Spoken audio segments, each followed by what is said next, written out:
Last podcast on the left is all about the facts. So when Southern New Hampshire University came on as a sponsor, it was time to do some research. Turns out they offer more than 200 online degree programs, and get this, criminal justice and psychology are some of the most popular. Classes have no set meeting times, and tuition rates are some of the lowest in the U.S. Want to learn even more about SNHU? Visit snhu.edu/last. Insurance isn't one size fits all. That's why drivers have trusted Progressive's Name Your Price tool for years. Just tell Progressive what you want to pay, and they'll show you coverage options that fit your budget. Visit Progressive.com to find a car insurance rate that works for you. Progressive Casualty Insurance Company and Affiliates. Price and coverage match limited by state law. There's no place to escape to. This is the last podcast. On the left. That's when the cannibalism started. What was that?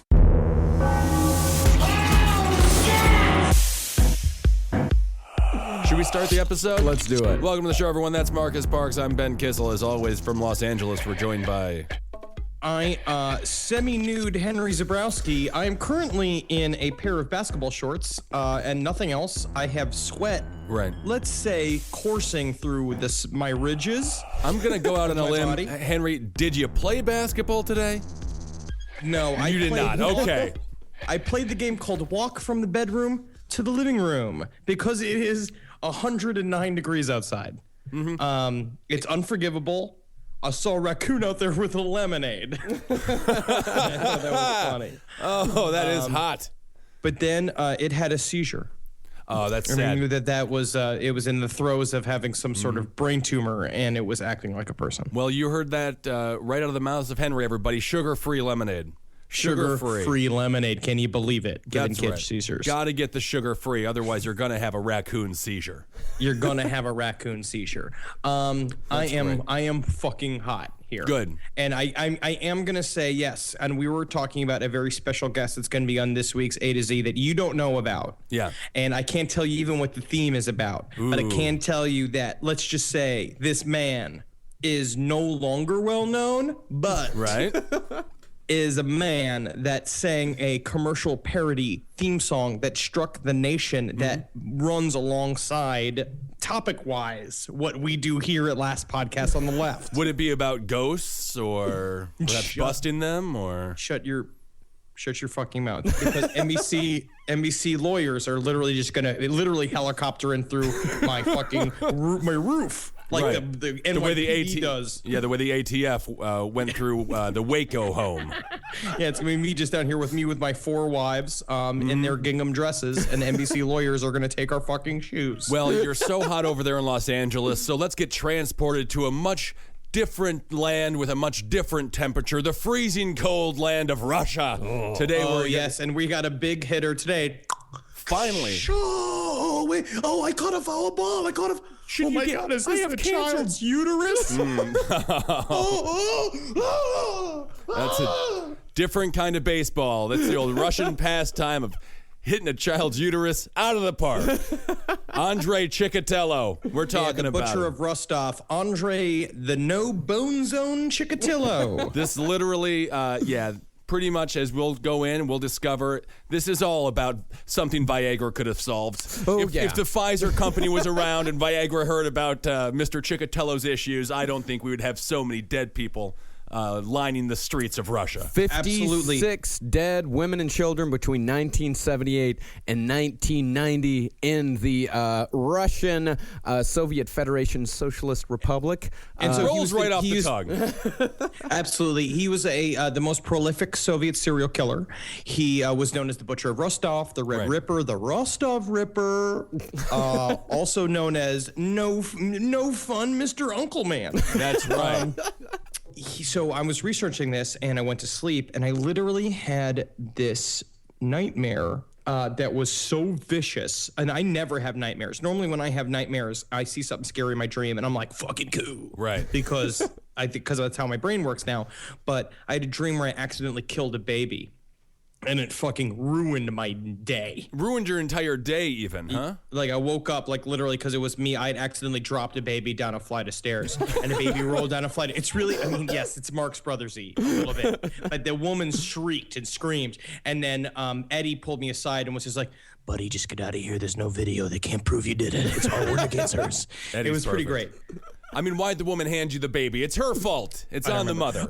So this Andrei Chikatilo is, I would say, a combination, to be honest, between BTK and Ramirez. And he's also got a fair amount of Gacy in him as well. I mean, this guy, he's a hodgepodge of everybody. Yeah. You know? Yeah, he really is. I don't think, I mean, I know that you did mention the Gacy thing earlier, Marcus, as well, but I can't see him clowning. and I can't really see him holding down a steady government job with the amount of dedication that BTK had to his craft of basically just being a paid annoyance. Well, this guy, Andrei Chikatilo was an ardent communist. This is a guy who believed 100% in the ideals of Lenin, Stalin, and all of the other various Russian leaders out there. He was a government worker all throughout his life, and he definitely had a lot of the same personality traits as Dennis Rader. Not liked by anyone. Right. No, he was liked by no one. He was considered perfectly average, but what he had was this thing was he really did believe he was superior to people. And it's just the brutality of his crimes. I went through, I watched a bunch of it was like, you know, weird slideshows of the murder victims, like all the different crime scene photos, and they are fucking brutal. He was a monster, and he was the perfect predator in the fact that he looked like, again, very similar to sort of like an Albert Fish, where he looked like a kindly grandfather, like sort of unassuming man, and that's how he got his victims. He basically would call them out into the forest, and then he'd give them stabby stab, and then he would do a shooty shoot in his fucking probably white government issue Russian whitey tighties. That's right. So next time you go and meet your grandfather, kids, check under his nails for blood. See if there's any dried blood there. But let's go into what created this monster. These are a lot of traits that we're going to talk about here in his childhood, similar to a lot of other serial killers that we've covered in the past. Absolutely. He was born in 1933, I believe, in the Ukraine. When he was born, he had lesions on his brain. He had water on his brain, bit of a water baby. So he had the head injuries that a lot of them had. Right. How does that water get there? Is it too humid in the womb? What happens? That is funny. They need a dehumidifier. Yeah, get it in there. Water babies. I mean, fix up your he womb, was born woman. in the town of Yablokny. Yeah. What was that town? Yablokny? Yablokny? In Sumy. Yablokny in Sumy Oblast? I'm going to tell... You blocked me. You don't even know me. I'm going to say that to somebody who cuts me in line while I'm waiting to buy a candy bar. You blocked me. What are you doing? Get behind me. Also, let's just say that Yablokny was not necessarily a surfing town. No. You know what I mean? It wasn't a summer getaway. Not a San Diego. The Saved by the Bell cast weren't going there for a random spring break situation. Oh, no. Andrei Chikatilo lived and grew up in some of the most bleak cities and countrysides that Soviet Russia had to offer in the 20th century. He was born in the middle of what was eventually known as the Holodomor, which means extermination by hunger. Yes, and it was Stalin imposed this with they were basically, there was the forced collectivization of agriculture. So everybody worked for the government, and anybody who grew anything had to send it to the main hub, and Ukraine got the least of it. So where he was growing up, this is the first instance we're going to really see this in a big hitter, is that yes, a lot of these people have child abuse and stuff like that, but he was literally born during a Holocaust. He was born in the middle of people were eating each other in order to live. This is child abuse on a grand scale. If you're a true communist, you believe the government should fill the role of your parents, and this is a very abusive government. But the interesting thing is, what you were talking about with collectivism, the only reward is they get to farm a little bit more. Yeah, they didn't get paid, but they're like, and you can work even a little bit harder and grow your own carrots. Yeah, his parents received absolutely no wages for their work. The only thing that they got was exactly what you said. They got the right to cultivate a plot of land. Right. No seeds or help doing it. Just the right. And in this Holocaust, they say anywhere between 1.8 and 12 million Ukrainians died in this. They really don't know exactly how many died. But him and his sister, I mean, they survived by eating leaves. They ate grass. Right. Anything around. He grew up in enormous hardship, but despite this, was still an ardent communist, loved communism, believed in the Soviet ideal for his entire life. He believed that, again, if he followed the programming and did what he had to do, that it's fair, that you can see the seeds of his psychosis already being planted here, where he was kind of brought up with this idea of that no matter what, it is fair and it's taken care of. And then basically you're going to find out that he constantly got the short end of the stick. Never mind the fact that his dick didn't work. Well, and that's really the stick that the shortest stick of all. That's the saddest thing about the whole story. But it's very similar to what the people feel in North Korea. They think it's their fault that they're starving. They think it's their fault they're not getting ahead, and they don't realize that they have no chance from the very beginning. Oh, yeah. And this is the worst town in Russia. I mean, the best town in Russia looks like that movie that Matt Forte was in, Nebraska. That's like a metropolis for the Soviet Union. This is the worst. The best town in Russia looks like it's frozen in 1977, but the worst town in Russia looks like they're still digging like potatoes out of rock farms. Right. The hard potato farms. Well, Chikatilo, as he grew up, he was constantly told by his mother a story. She said that his older brother, who was born before him, had been kidnapped and cannibalized by starving neighbors. Now go to sleep, Andrew. Andrew, now go to sleep. Andrei, are you asleep yet? Stepan was eaten like chocolate by Mr. Zempa. And then and then just a picture of Stepan on the wall and just him with golden braids and he's super fat and he was just like, oh, I couldn't possibly eat another sausage. And they were like, everybody's just watching like he was Kim Kardashian's butt. That's the everything in Russia is slightly more depressing than it is here in the States. We had like Three Little Pigs. That's kind of disturbing. Yeah. I think theoretically, Three Little Pigs and then Little Red Riding Hood. Yeah. The wolf ate her grandmother. Yeah, ate the grandmother. It was fine. They cut her out, sewed up his stomach full of rocks, threw him in the river. That's not that bad, but it's not your older brother was eaten by neighbors. Right. And I was also pretty traumatized by the fact that I never got that Ghostbusters firehouse. Yeah. So I understand where he's coming from. Mm-hmm. So keeping in step with a lot of other serial killers, of course, he was abused by his mother fairly badly, and he was a bedwetter. Which is another thing that we see in serial killers. And his mother used to beat him every single time that he wet the bed. And how else are you going to make it super shameful? Right. You gotta beat them. Guys out there if you have kids, remember that. If they're wet in the bed, if they got a head injury, make sure you dress them in a dress and tell everybody that you bought them from a whorehouse for a bucket of bubble gum. I mean, in Chikatilo's defense, the bathroom was probably just old pig bones that was like in the corner of the living room or something. He's like, well, might as well just pee here. At the same time, we're in the middle of the Homoldovar. You got to be saving that pee and drinking it, am I right? Come on. Oh, so you think it was his mother? These spoiled kids. Back in my day, we didn't waste any urine. So in addition to growing up in the Holodomor, he also lived through the German occupation of Soviet Russia during World War II, which was particularly brutal. Yes. I mean, wait a second. I thought that they were part of the Nazi playground swing brigade that would go in and install playground swings and jumpy horses for the kids. They didn't get that program? No, you read the wrong pamphlet. No, he was more in the German soldier comes in and rapes my mother and she has an illegitimate child by him. Part of the German occupation. Program C. Yes. Yeah, different. He must have checked off the wrong box when they got the paperwork.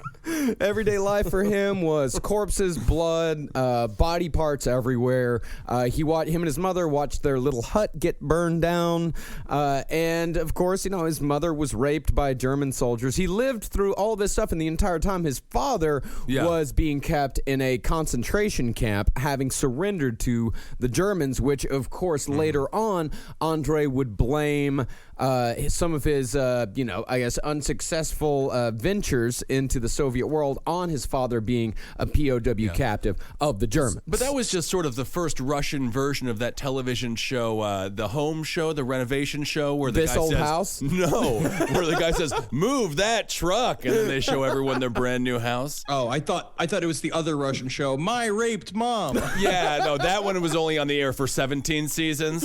But the other thing, but about basically Stalin had a policy during his time. It's like because his father was basically they viewed anybody who was a prisoner of war as having allowed themselves to be taken prisoner. Traitors. So it was such a shame to have been imprisoned and survived. They thought that any Soviet soldier should either win or die. Well, the policy was they also had the policy where the Soviet troops were aiming all their weapons at the farmers, the Russian farmers, being like, fight or die. It was a real damned if you do situation. Yeah, there was a big reason why Russia had the largest casualties out of any army in World War II. Something like 11 million, somewhere around there. More. I thought it was 20. It was a 20. Absolutely. It was a ridiculously high number. The Russians have very little regard for life as far as their soldiers And go. I will And say, because of their natural stores of plutonium, a lot of these people are Siamese twins. So what we're looking at is sometimes people count as two.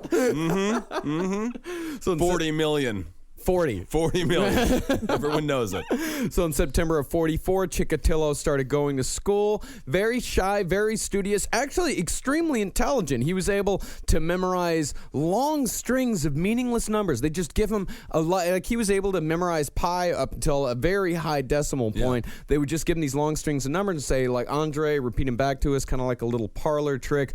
Unfortunately, extremely nearsighted. Couldn't see the blackboard. So school for him was a very stressful place, especially considering that he was bullied quite a bit. Yeah. I can't imagine why, though. It seems like he was Mr. Personality, especially when he couldn't get glasses, because the Russian glasses back in the day were just bigger letters. And if you couldn't get the letters bigger, like let's say, because the chalk was too busy being used to feed babies, that they can't, that's the problem. So he had a hard time seeing. He had a hard time in school. So he was a Linus type character. He had the stink lines coming off of him. Everyone knew he was poor. What he could have used was Pogs. Pogs got great. me a lot of friends when I was in middle school. Pokemon might have helped him out a little bit, So one of the kids, one of his bullies, they claimed that his breasts were too big, and they all called him Baba. Which is a derogatory term for women, and it stuck. So he was known as Baba, the big titty boy, for for a very, very long time. This is literally taking me back to day camp. I know, man. If it wasn't for comedy, Jesus Christ. The sheer abuse. I mean, I had visible bosoms at a young age as well. Everybody did. Everyone. It's so weird to think. Everybody? You did. Kevin Barnett from the Round Table. People just called him Titty, I believe, for a little while. He didn't particularly enjoy that. Now he's got a television show. And he wears very loose shirts. Yeah. Yes. Another kid happened to get a look at Chikatilo's penis while he was peeing one day. Started making fun of the shape of his foreskin, that got around the school. Question. So now everyone's making fun of the shape of his foreskin. So he's got big titties and he's got weird foreskin. Yes. These are two things that are very sensitive for a young boy to have to deal with. Yes. Yes, absolutely. I want to ask this question about if we have Russian listeners or people. Like, it seems like these kids start fucking in Russia really early. Yeah. And that they are very sexually aware really early. Because this is also where, because he became known for being impotent during this time period, where it's just like, are kids just fucking by the age of 12? I mean, they didn't exactly have The Voice to go home and watch. There wasn't American Idol. There was nothing to do. Fucking and vodka. That's pretty much it. Fucking and vodka. Yeah, and just everybody's just getting like a finger popped in the back of by a fucking the cart full of yams. Yeah. And it's all just like everyone's just been like, oh, Sarka, stand still. I have to finger your rosebud before we are turned into soup. And it's like, is that cool? Is that good? Is that like the Sandlot for them? Horador, that's the name of it? The Holodomor. Holodomor? I think their state bird is just fucking in vodka, and everyone's like, that's not a bird. They're like, I don't know anything else.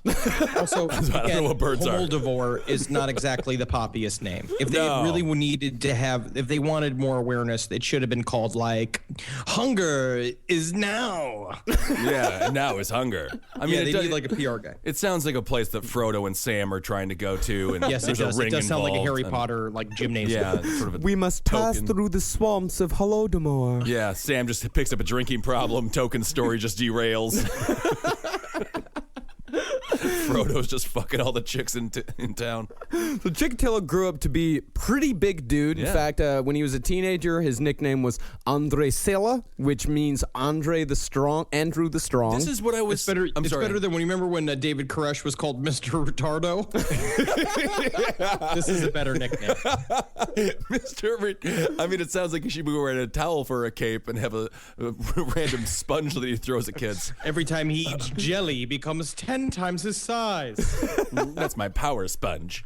But this is what's so great about this. This was a fairly short time period before he went from, Baba, the big breasted boy, to Andrei the Strong. the strong man. Yeah. Yeah, I mean, at 14, and I don't think he gave himself that nickname. They gave it to him. Yeah, absolutely. Yeah. I mean, he was able, and he started getting manual labor in 1952 at the age of 16. He worked at a brick factory all summer. And that was the fun job. Yeah. Right. In your block, Nick.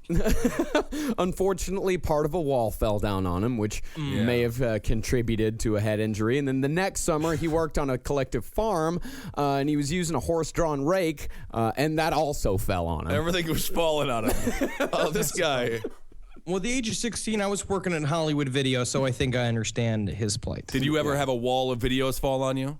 No, but I did see. Do you remember that Outcast, that movie where it's like they're teaching each other to snowboard? The Outsiders. That was a travesty.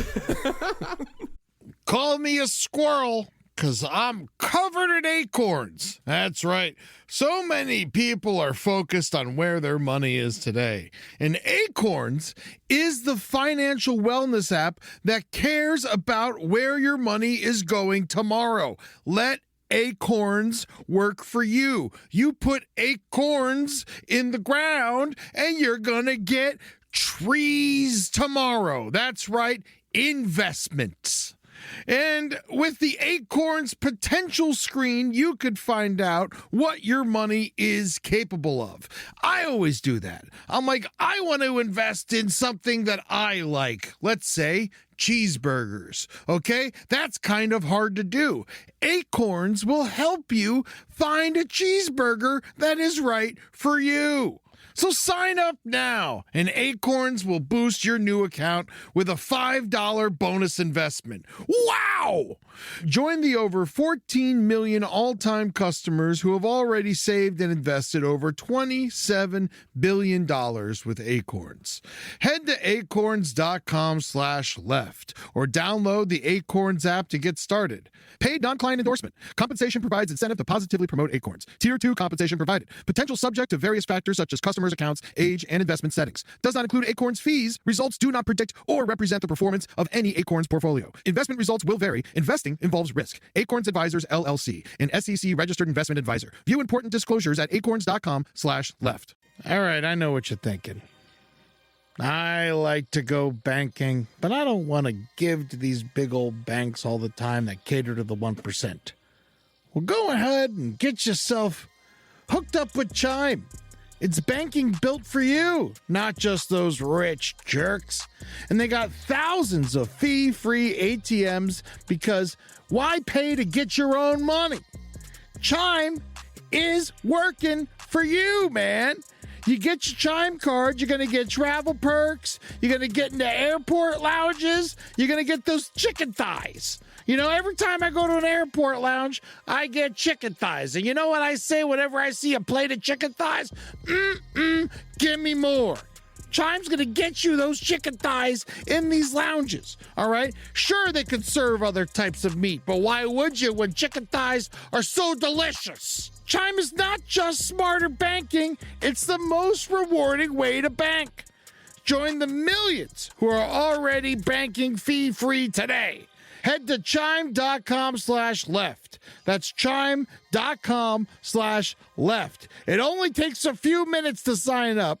Chime is a fintech, not a bank. Banking services for Chime Card provided by Chime's bank partners. Optional products and services may have fees or charges. Stated cashback for Chime Prime only. No minimum balance required. For more information on travel perks, go to chime.com/disclosures.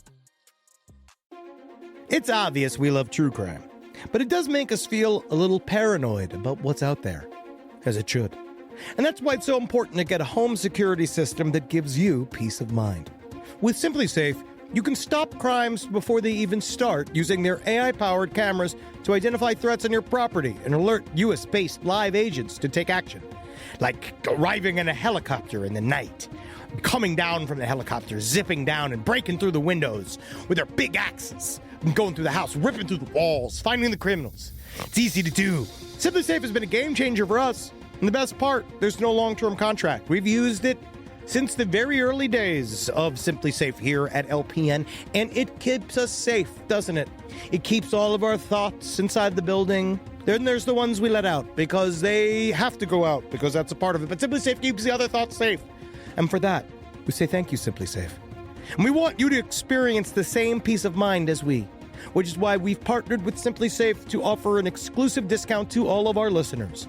Right now, you can get 50% off your new system by visiting simplysafe.com/LPOTL.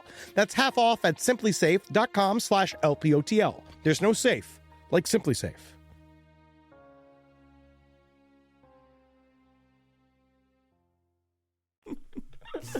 So, he graduated. He was the only person from his collective farm to complete high school.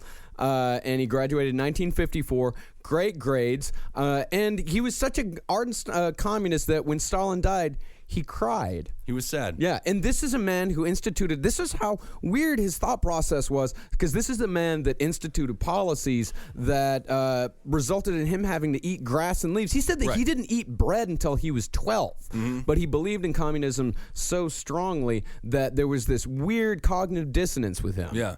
But John Wayne Gacy kind of suffered from the same thing. Like this idea, it's like, because they believe it's that being a part of the Communist Party would make you like a big man. He always had this superiority complex, and he thought at the time, because that's kind of what the basically the propaganda was, is that if you join up with the company and you work with the state, they're going to take care of you. But of course, they just forgot about Ukraine. Yeah, of course. So of course, as we mentioned many a time, impotence was the defining factor in Andrei Chikatilo's life. You'll see that from now on. And again, I guess goes back to prove the theories that as soon as the violent impulse is connected to the sexual impulse, these guys are done. Yeah, absolutely. At the age of 17, this was the very first incident where he started to make that connection. He jumped on an 11-year-old friend of a younger sister, wrestled her to the ground, and as the girl just struggled, just came in his pants. Right, and that's called making a strudel.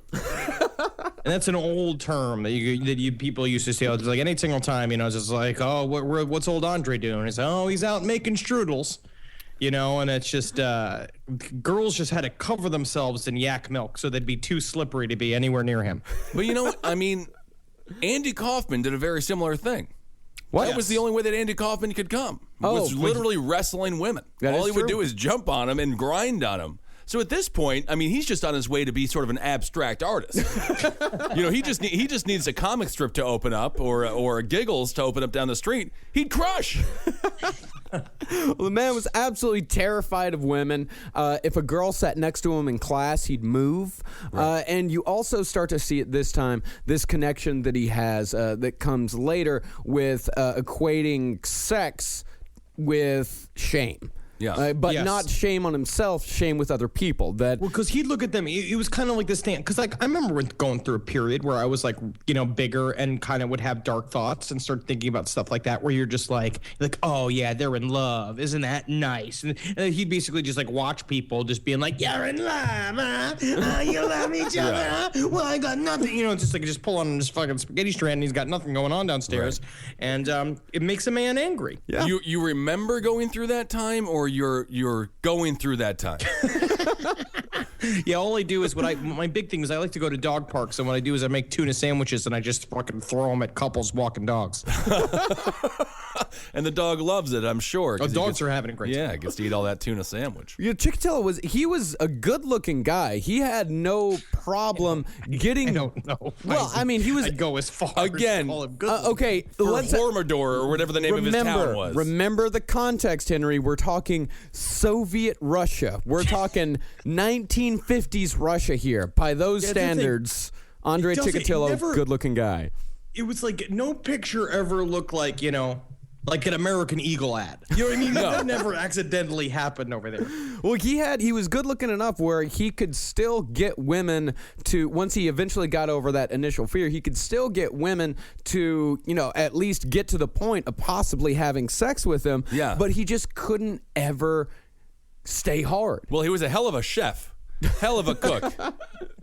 And girls teased him about it all the time, just constantly. Every time that he couldn't get hard, the girls would always tease him about it, which that just built up the rage inside of him. I will say, if you're on a date with a guy and he takes you home and then you find out he's got a very small penis or he can't get hard, laugh after.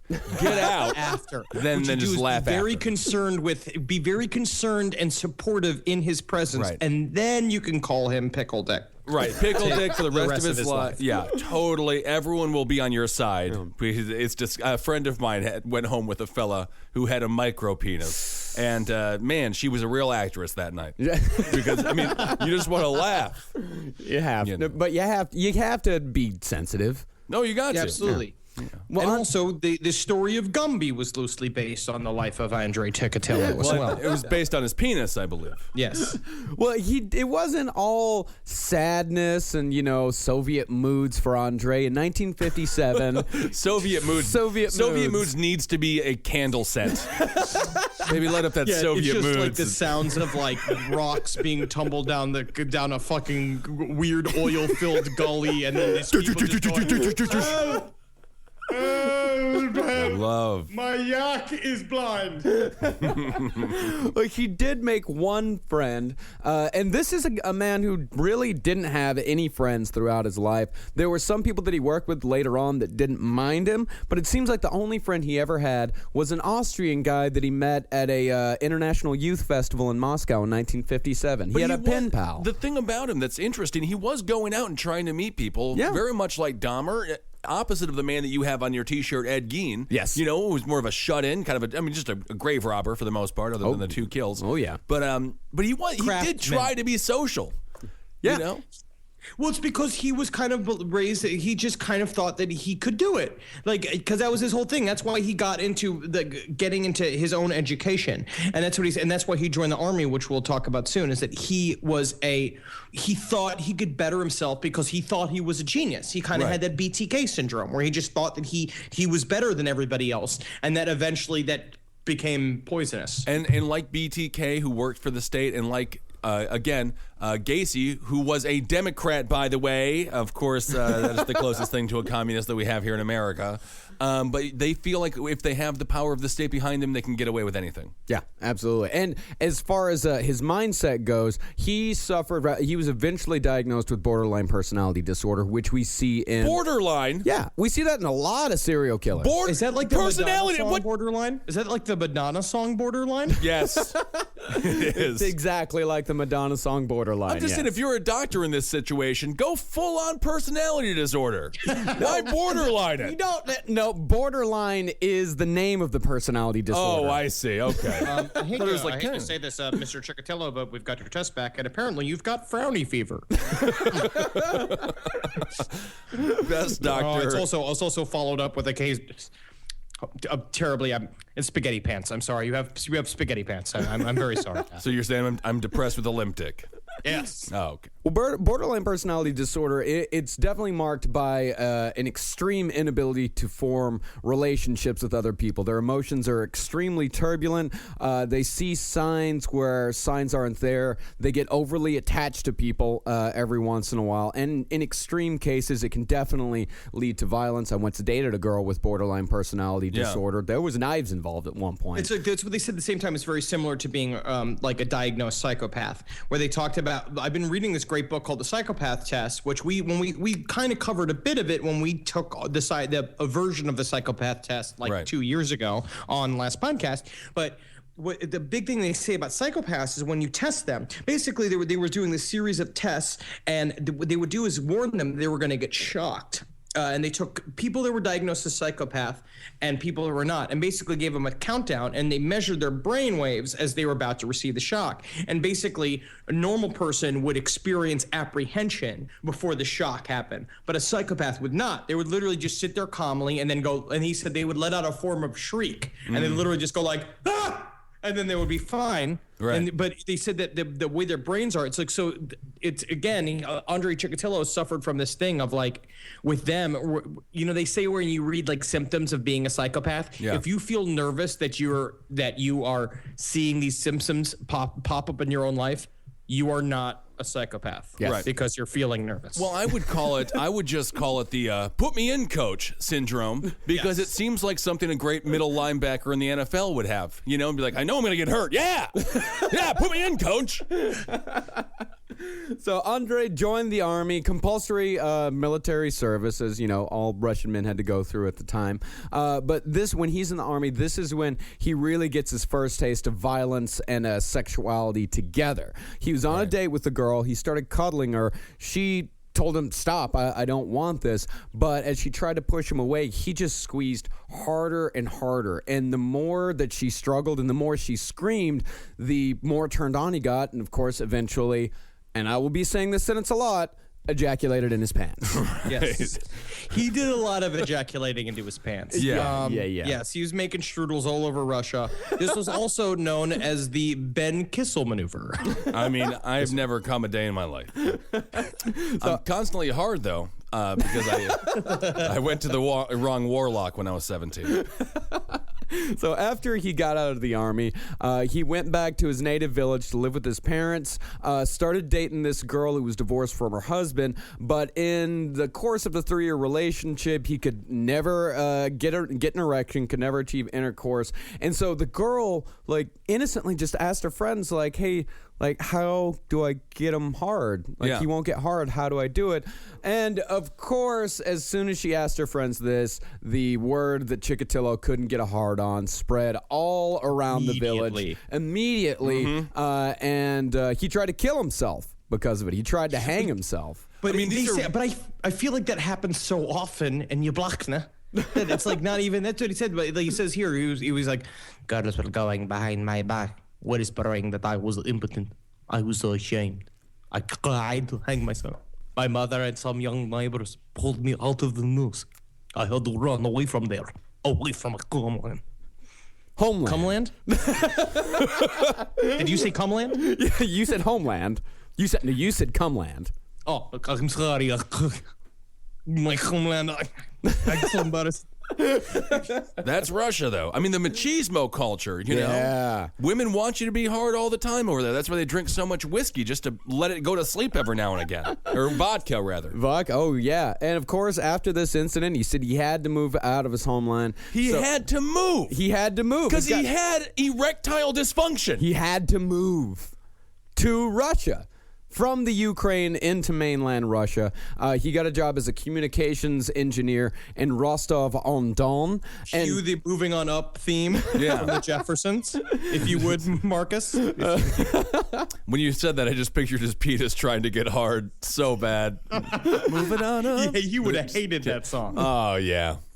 So Rostov, to give a bit of a background on this town, Rostov would be where Andrei would commit the majority of his murders from 1978 to 1994. Rostov was a bleak town. 92. Bleak. Even by Soviet standards, it was a bleak town. It wasn't a beautiful metropolis? What?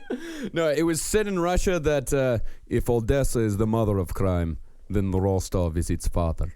Right. I mean, that's so sad. Going back to this woman that ratted him out for not being able to get his bone up. Out of all the disgusting Russian men that were around here, constantly trying to bang her with huge hard-ons, don't you think she would have appreciated a more sympathetic penis? Absolutely not. As you'll see, as you'll start seeing once we really get into his victims and the type of women that he eventually started, killing, then you'll see that the attitude of it's really in Soviet Russia at this time. It's really strange because there's a very puritanical attitude towards sex going on outwardly, but as far as people just actually fucking, it happens a lot. Like they used to use the term, like the euphemism at the time was relaxing. Let's go somewhere and relax. Maybe he just took it literally. Well, Rostov was, it's one of those places in Russia where it's a magnet for all the smaller settlements around it. So it's a very transient town. There are people constantly coming in and out, so it makes it very difficult for police to track people. So someone may be in the town for a week and then they'll leave. So it's the perfect place for someone like Andrei to kill as many people as possible. We're also going to find out later down the line he got a perfect job too, which took him traveling all over remote parts of Russia, so that he was committing crimes all in a huge space. Because he was traveling by public transportation on these weird choo-choo trains run on fucking tubers. I don't know what they have. I think it was tubers. Or like being pulled by men, attached by chains. I don't know. Russia is bad. It's a bad But, place. it's interesting. He worked at a brick factory, and of course, another person who was very good at building bricks, H.H. Holmes. And of course, he had just fluid people coming, in and out. And then, of course, he was traveling as well. So it is a perfect storm. If you want to kill, especially back then where everyone wasn't tracked like they are now. When the facial recognition software takes all of our photos from the selfies that we're all taking. I know what's happening. We all know it. So, of course, once he gets to Rostov, his troubles with women don't start. And this is another thing that he shares with BTK. He's definitely a fucking nerd. At one point, he found a woman that he very much liked. He had a big crush on her. But instead of telling her that he liked her, he instead wrote an article for the local newspaper praising her as a model worker. That's very romantic. Well, let's just say that is technically the Russian.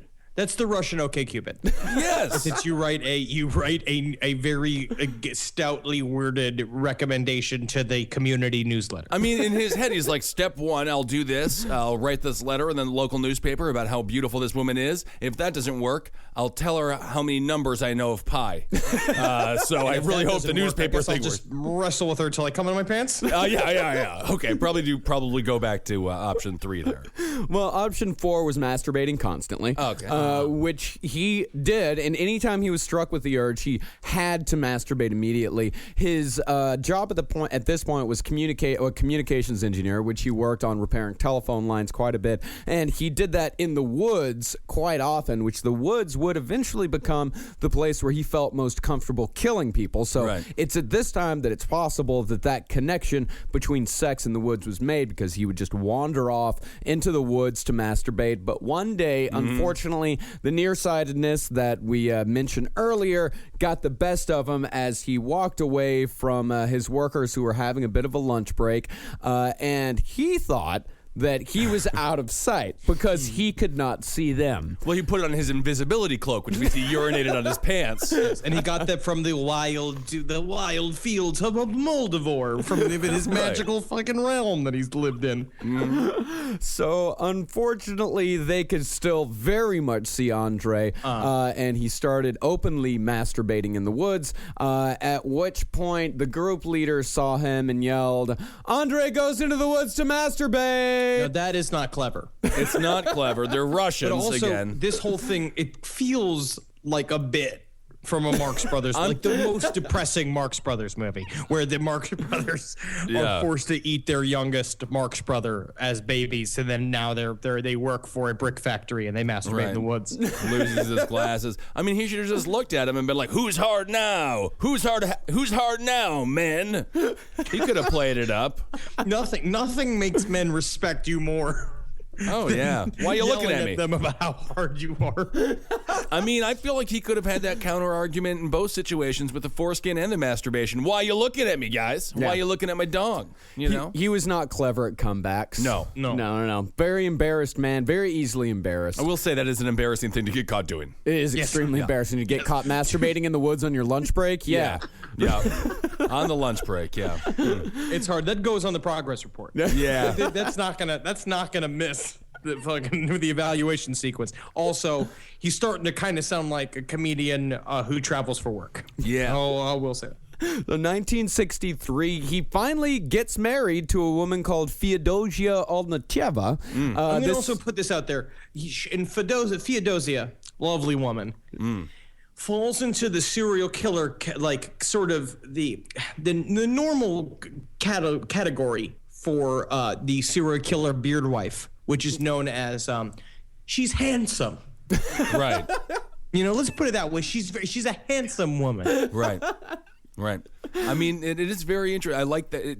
There is a similarity there. A serial killer beard. Yeah. That is definitely a real thing. And he used this woman as his beard for years and years and years in a number of different ways. He described it as pretty much an arranged marriage. He got married to her 2 weeks after he met her. It was set up by his younger sister and her husband. And of course, he couldn't fuck his wife any more than he could fuck any other woman. Right. He did father 2 children by her, but the only way he was able to do that was by jerking off into his hand and then sticking his semen-stained fingers in her vagina. Holy shit, that gets a woman pregnant? Yeah.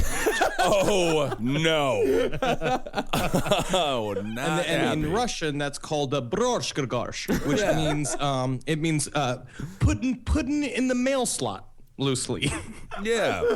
And so it's at this time that the urges that he has, his fantasies start getting stronger and stronger. It's almost starting to become unbearable because nothing's happening with his wife, and he's starting to feel ineffectual. And of course, the Soviet ideals that he have in his head, as we said earlier, it's strength above all. That the Soviet state gives you strength. You are a superhuman. You too can be the man of steel. Everyone is equal. So if you are equal to Stalin, then you are also a Superman.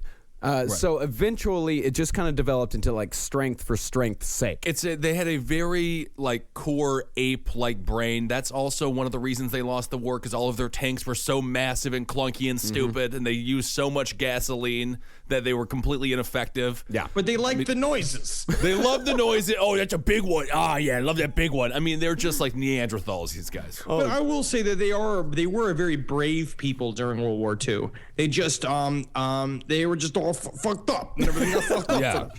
So 1970, he did a correspondence course. He got his degree in Russian literature and started... Which was just being able to read the pamphlet that they handed you at the time. Right. And then right before he got the degree, he managed regional sports activities for about a year. He was a manager of regional sports activities in Russia? Yes. Cool. Which is called it was kick gasoline canister to nearby mine factory. And love that another game. great sport, which was just called man with no legs is dragged by cart. Sort of the old chariot races there, yeah. Well, it's appropriate that you mention mines because he eventually got a job in a town called Novoshakhtinsk. Nothing is like the beautiful hills and valleys of Novoshakhtinsk. Right. Oh, beautiful Novoshakhtinsk. You know how much fun it is to... There's almost 4 puddles of water there. I love it. I've just been really appreciating the name Wyoming throughout this entire episode. And these were all mining towns. There was a neighboring town called Shakhty, which Shakhty just means mines. That's believe me. My favorite town in California is this great place. It's just called Porta Potties, and what it is it's just place. 4 porta potties, and a guy calling himself the mayor is sitting on top of the porta potties. Yeah, and he says this is the sister city to our place, a place called Grach in Russia, that also means porta potties. Porta potties, that's great, but it's just a bunch of beds there in Russia. I rip around in the bed. You might actually not be surprised by this, but I'm a restless sleeper. I roll back and forth like an alligator with a wounded deer. But something's changed in my house, and it's thanks to Boll and Branch. People keep their bedding way longer than they should. It's because people are afraid of change. Not me. I burn my sheets once a week, but I don't need to. Because Boll and Branch's signature organic cotton sheets, pillows, blankets, and comforters are all designed to be breathable, incredibly soft. They get better over time. Start with the signature sheets. You're going to buy 2 sets so you can rotate them. Come on, you're going to want to. The moment you get into bed, you'll notice a difference. I know I did. I just got fresh from the bath. I was fully lotioned. And sliding into those sheets kind of felt like, to be honest, I felt like the luckiest pasta filling in the whole world. All right, they're really good. You will like them. You will feel like a brand new laid chicken, which is we're all going for. Just trying to be a hot chick again. Sleep cooler this summer with Boll & Branch during their annual summer event. For a limited time, get 20% off site-wide at bollandbranch.com/left with code LEFT. That's Boll & Branch, BOLLAND branch.com/left. Code LEFT to take 20% off. bollandbranch.com/left, code LEFT. Exclusions apply. This is a paid ad by BetterHelp. You know, stigma shows up in a lot of different places. I know I had to explain to my handyman about the devil imagery in my home. I had to explain that in our home, El Diablo es bueno. And he reluctantly agreed. I think largely just because he was in my home and he was scared. But over time, he began to see, the devil can be my amigo. See, even in 2026, stigma can get in the way of a lot of things, right? My handyman almost didn't put up my floating media cabinet, right? You got to get support for your mental health. Maybe you've encouraged friends to consider therapy while avoiding taking the first step yourself because you're busy, worried what others will think, or telling yourself you should handle it alone. No, you need a team. Get therapy with BetterHelp, the world's largest online therapy platform. Give me a space to slow down and talk through what's building before it feels unmanageable. So let's take a short questionnaire to identify your needs and preferences, and BetterHelp will handle the initial therapist matching work for you. Their industry-leading match rate means BetterHelp typically gets it right the first time. Feel confident knowing BetterHelp therapists work according to a strict code of ethics and are fully qualified. So don't let hesitation hold you back. Find support with BetterHelp. Sign up and get 10% off at betterhelp.com/lastpod. That's betterhelp.com/lastpod. It's summertime, baby. And you know what that means. You're going to go to Quince and you're going to get yourself some new clothes. Something happened to me by accident recently. I had a nice little Quince mistake. It was Father's Day, and we wanted to get Julie's dad something nice, so naturally we went to Quince. We looked around, and we were like, oh, look at this 100% organic cotton mesh stitch button-up sweater polo.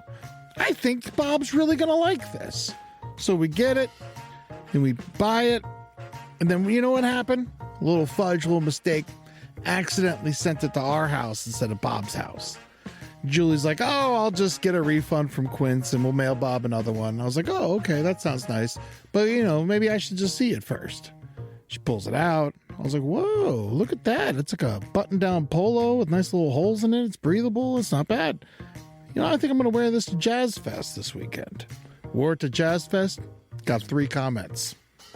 One was by a lady. Not bad, Quince.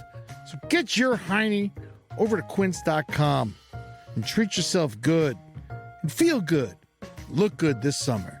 Make your summer wardrobe easier. Go to quince.com/last for free shipping on your order and 365-day returns. Now available in Canada too. It gets hot up there. That's QUINCE.com/last for free shipping and 365-day returns. Quince.com/last. Look like a prince in your Quince, you jerks. So, of course, Chikatilo was a terrible teacher. He was? Awful. What? He didn't relate to the children? Bill Nye the Science Guy? What? He's no Bill Nye the Science Guy? Crazy. I thought he'd find funny anecdotes and like creative ways to inform people about science. Yep. This is a special book. We have one read. It's called How to Grab Struggling Girl and Make Shoot in Your Crocky Pants. This is supposed to be Math 101. Everybody read the pamphlet I wrote. Okay. Mr. Chikatilo. His students described him as introverted, uninterested, and unpleasant. The three worst things you could describe a teacher as.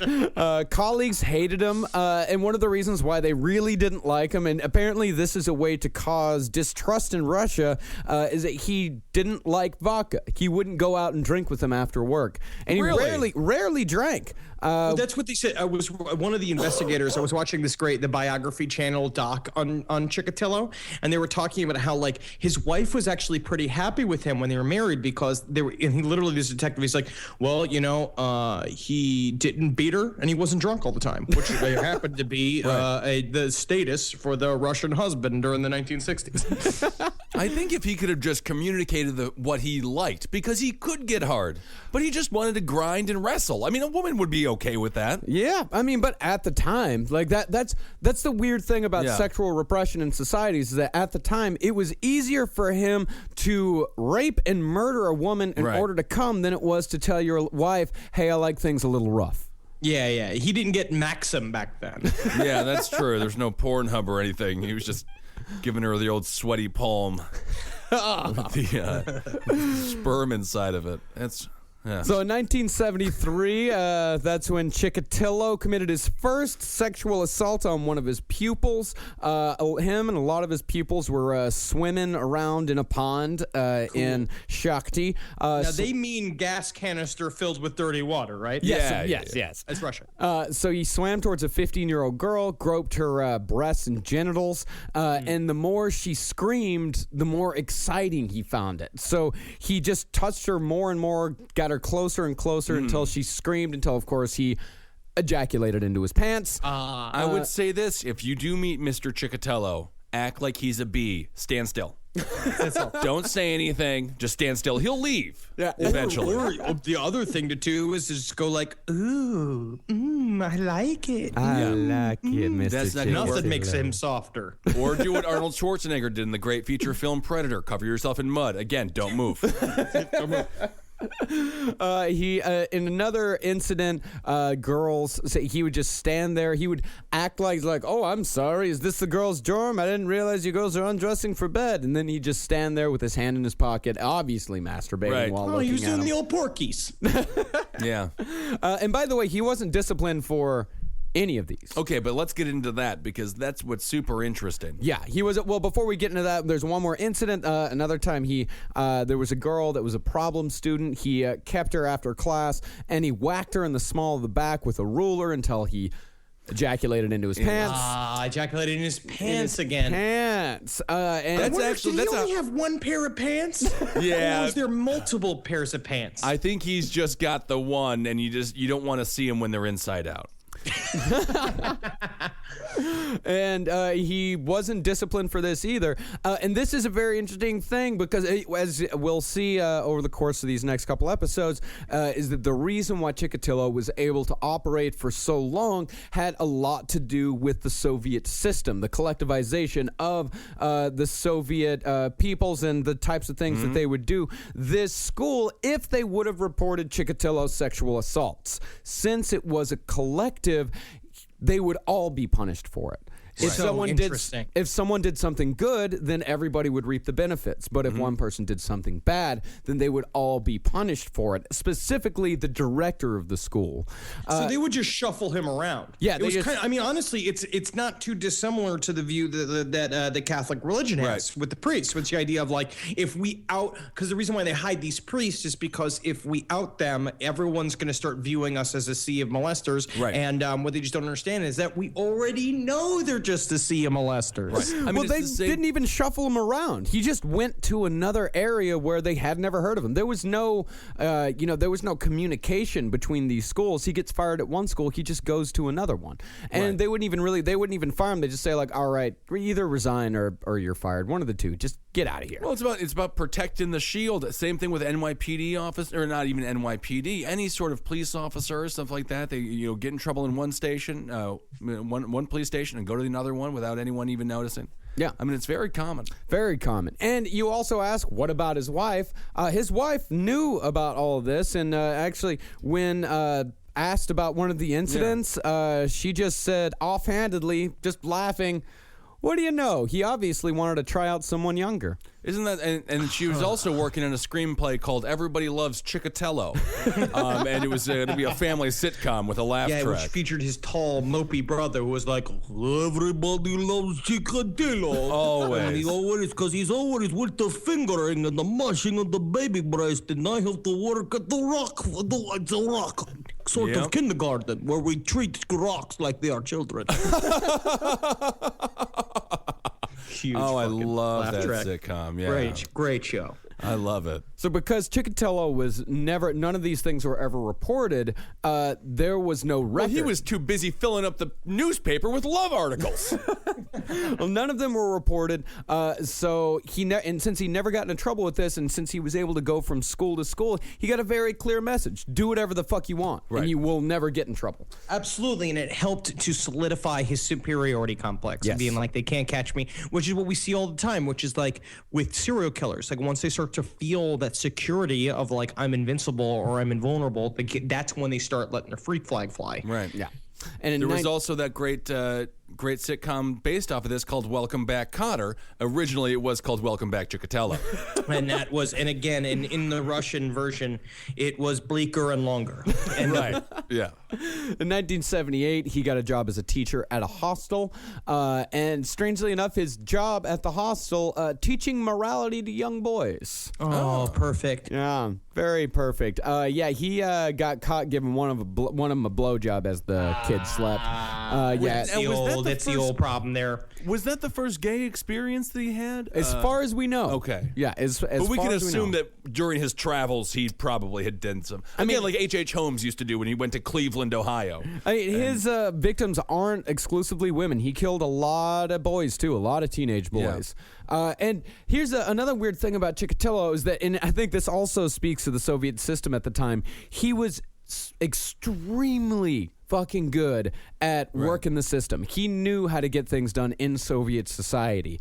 When he got to, while other people would struggle to get like a 1-bedroom hovel, he was able to get a 4-bedroom apartment on school grounds. Right. While That's other pretty people, cool. while other people like struggled to get a shitty 2-door car, he was able to get a luxury vehicle. Like he just knew how to work the system. So it's also it kind of says that you had to be kind of a psychopath to navigate the Soviet system at the time. Andrei Chikatilo is to communism what Dov Charney is to capitalism.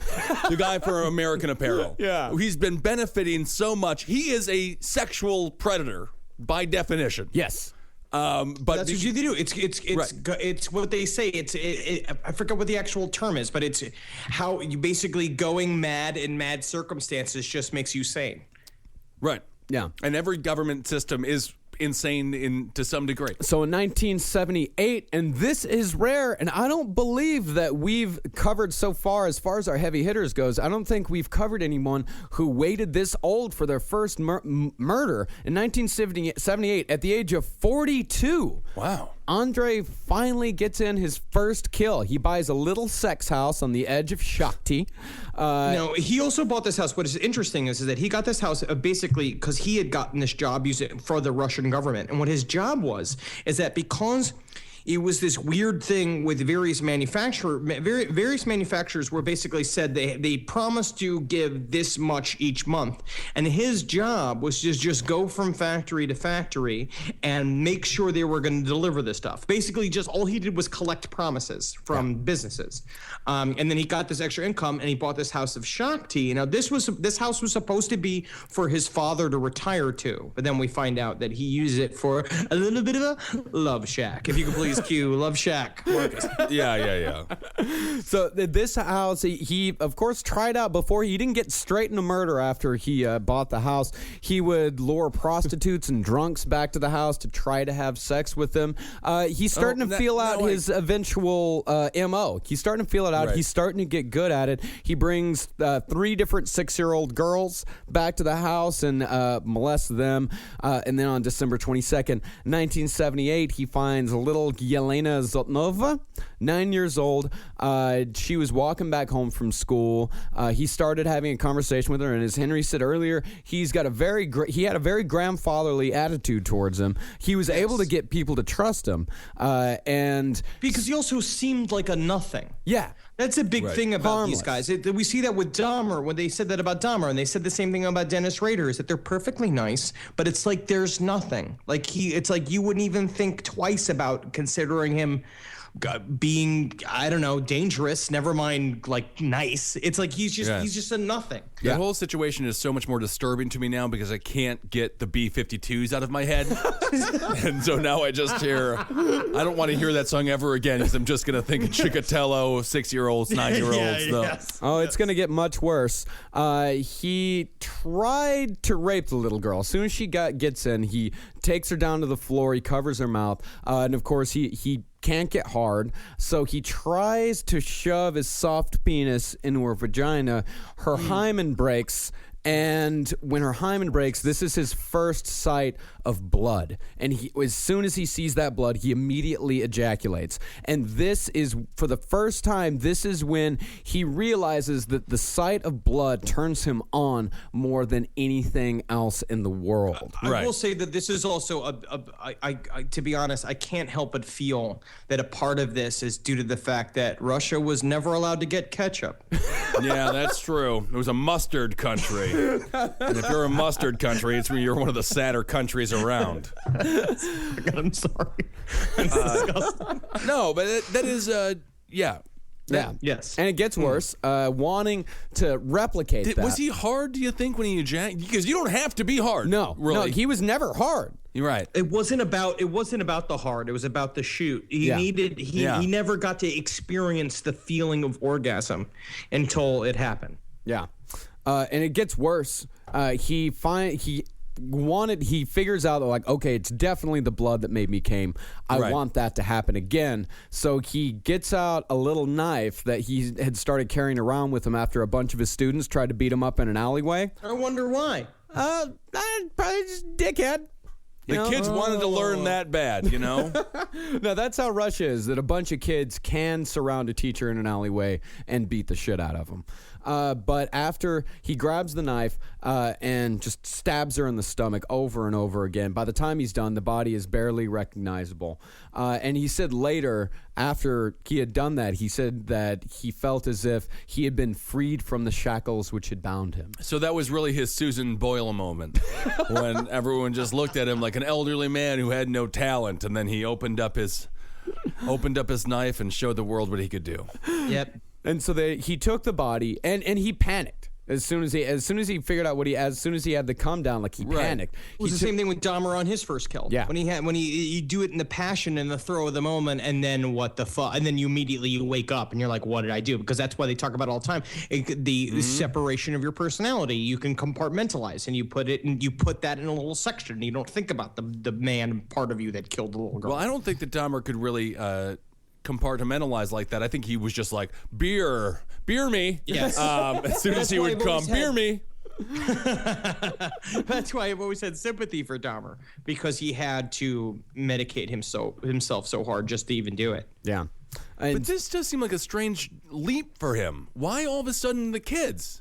Is it just access? I mean, no, he had been molesting kids for years and years. But as young as 6 and 9? This has obviously been a thought in his brain for a long time. Yeah. He's the way even they talk about it in the confession when they get it later on, is that he liked to say it's like spur of a moment, but even investigators were saying it's like this is obviously a fantasy he had and he had built for a long time.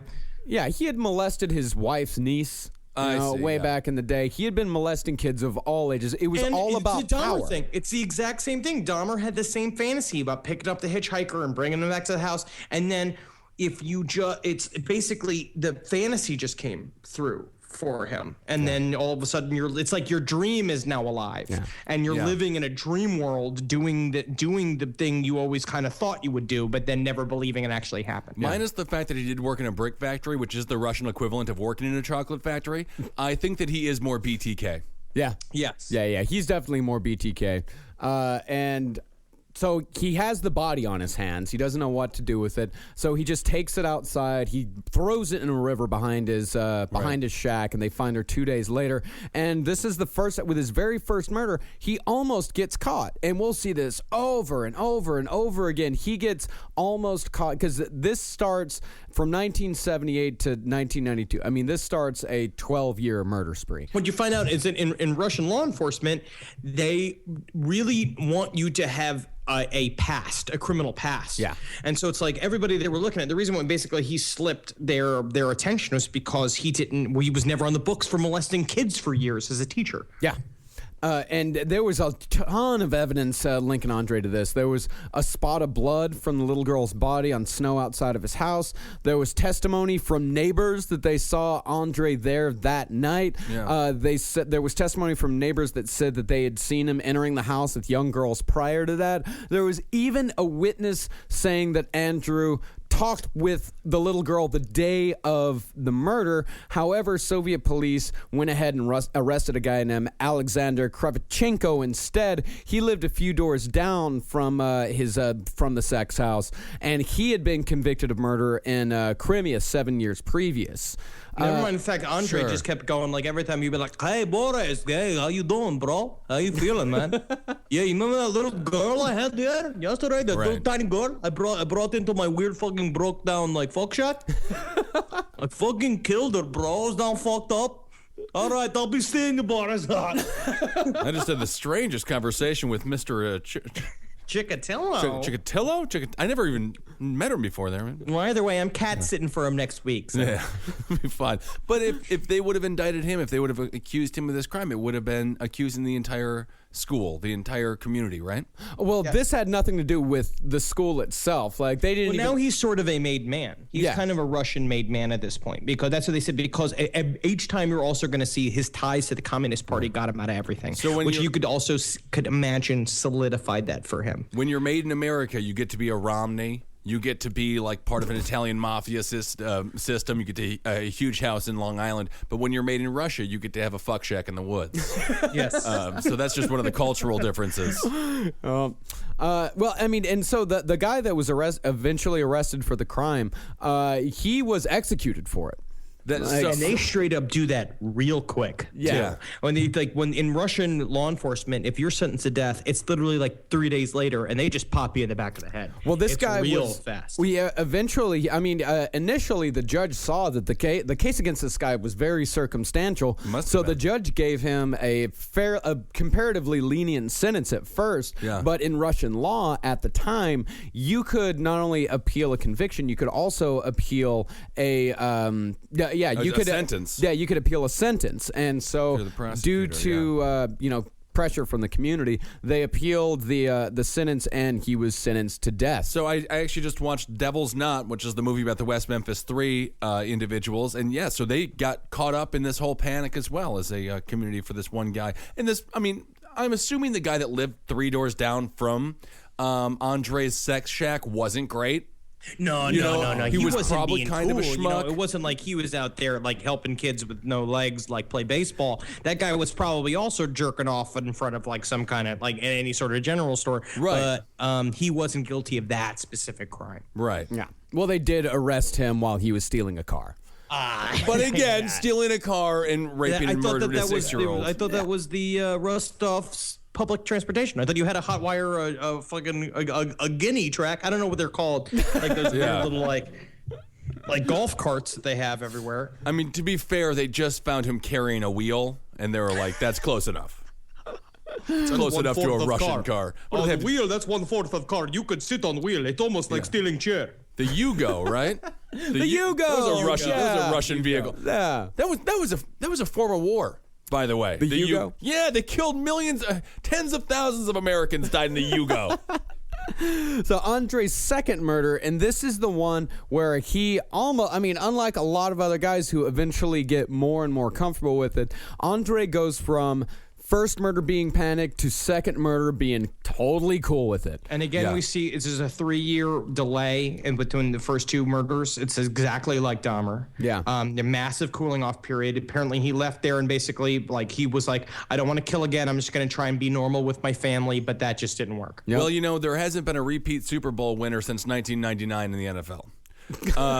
So it's just difficult to go back-to-back years, On September 3rd, 1981, Andrei picked up a girl named Larissa Tichenko.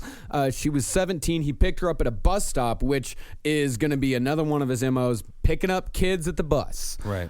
Because the bus system, like the public transportation system in Russia, is notoriously unreliable and unpredictable. Yeah, it's weird. It's weird to think because it seems like bus drivers in Russia must be like on the ball. Oh, totally sober at all times. And in Rostov, where a lot of these happen, where this one definitely happened, there was just a large supply of runaways and drug addicts, a lot of teenagers, and just generally people who felt like they had absolutely nothing to lose. So Andrei promised this girl vodka. He's like, let's go drink some vodka and relax. And so he led her out into the woods and held her down and she started screaming, and he started just shoving mud into her mouth to keep her quiet. He beat her. He choked her to death. He ejaculated in his pants. And as soon as she died, he bit off one of her nipples. He bit it off. He bit it off, which is something that he would do over and over again. And, of course, this one, the feeling that he had in this one was pure joy. He grabbed her clothes. He did it like Eddie Murphy, like, I'm in love, we're in love, like that, like run down the street. Party all the time. He grabbed her clothes. He started throwing them around. He did a little dance around the body, whooping and hollering. And once he calmed down, and he has a sort of strange ritual that would escalate and would, evolve throughout the years. But he did have a strange ritual of dancing around the body after he killed them. Yeah. And that's just straight morbid. You know what I mean? Is morbid, yeah. And that's really strange. I mean, I think if we did get the baby out of the picture, but we just take Chikatilo dancing and put him into a string cheese incident concert, he would probably look like real cool. Also, if we did a thing, if he had just draped himself with the dead body and was dancing around and his name was Lady Gaga, he would have gotten scot-free with the thing because of the way fashion's going these days. This guy could have been a comedian. He could have been a pop star, but unfortunately he was born in Hormador? During the Holodomor. Holodomor? He was in the Ukraine. He was in the Ukraine. Just say Ukraine. Just say Ukraine. Just say Ukraine. So after this, he calms down and he immediately starts rationalizing it in his brain. She deserved it. She was going to come with me for sex anyway. She was a loose woman. He started to think of himself as an exterminator, and thus a missionary killer is born. They always do. Yeah, I mean, and he starts thinking of himself, much like Gary Ridgway, that he is exterminating the dregs of society. That and now he you is have the put here perfect as a recipe purpose. And then you have the perfect recipe for literally one of the most brutal serial killers ever. And we'll get into the majority of his crimes next week. But he is just, it's the perfect package. Like missionary killer, highly evolved sexual impulse put into his killings, and a feeling of invincibility and superiority. He's a fucking real monster. I mean, everyone feels like they're doing good. Yeah. And no one wants to think that they're an actual monster. So you have to twist reality to such a degree to think that you're actually doing a public service. Yeah. Part of being a serial killer is being a validation machine. You have to create the reality in which you can exist, because that's the idea, is that you're building your own reality. Dahmer's most specifically, when he talks about like building his fucking, like his worship room and the altar and all that shit, it's that you're making reality for yourself. Right. Terrible. Yeah, so this guy was decidedly not cool. No, not a cool. None of these people are cool. They're monsters and extremely stupid individuals. But this guy was just, it's just an example. You have an old man who comes to your house and he says like, "Oh, please let me come inside. Oh, my knees aren't full of bones." If you have an old man that wants to come in your house, just don't let him, because he's gonna try and grab you till he comes in his pants. Well, if you do let him into your house, break both of his knees before he gets in the front door. Yes. You got to cripple him, and then it's fine. And yeah, well, next week we're going to get into the next 8 years of Chikatilo's life, in which he will murder an additional 54 people. Right. He goes on a run. It's bad, man. Yeah. He's a bad fella. But he also Make sure you check out A to Z Thursdays on NBC starting October 2nd. And don't be a communist. Don't be a fucking communist. Don't They're not be a going to help you, bro. No, it's not.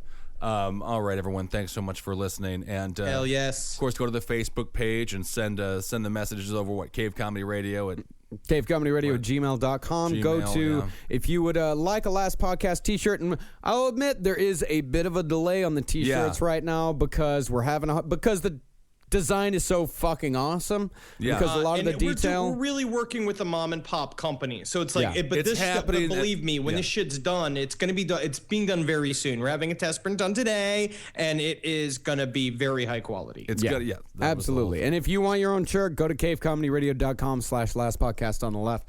And if you donate $25 or more in the U.S. or $40 or more international, you will get a free Last Podcast on the Left t-shirt. And don't forget about the Cave Comedy Radio Sausage Party on October 5th. It's going to be starting about 3 p.m. Cooking some sausages and bratwurst in the backyard. Yeah. Then we're going to have a sweet-ass multimedia podcast show that will not be recorded. It will only exist once. Then we're going to go upstairs for a stand-up show featuring all of your favorite Cave Comedy Radio personalities. We're going to have the trial, the mystery pooper, the roundtable trial. And then we're going to round it all out with an hour-long set from the Cowmen featuring myself, Holden McNeely, Doug Austin, Devin Castaldi, and Carly Goodspeed downstairs at about 10 o'clock. And if you play your cards right, Eddie will probably try to kiss you. Yeah. Because it's going to be his birthday as well.